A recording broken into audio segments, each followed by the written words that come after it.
bismillah saaxiib soo dhawaada maanta waxaan rabnaa inaan ka hadalno gabadha TikTok ugu quruxda ugu sharafta badan magaceeda la dhaho Leena Daadax gabadha saaxiibayaal waqti dambe loo geystay Soomaalida badankooda haysta marka waxaan rabnaa YouTube-keeda aan baaqono maanta Soomaali waxaan ka rabaa gabadhaas inaa ka garbaxdaan oo YouTube-keeda 100,000 oo subscribe ay gaarsiisaan sababtoo sax u qalanta waa hooyo waxaas ma fahanteen description-ka hadda ku jirnaa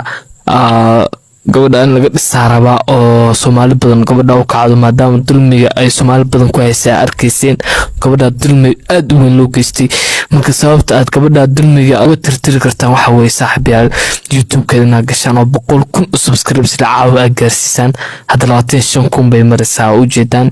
25,000 baad maraysaa ana subscribe way yahay muuqaaladeeda waa la socdaa gabar walaashay kale waa boqorad mana aqaan laakiin waxa ku bartay waa baraha bulshada waa wanaageeda arkay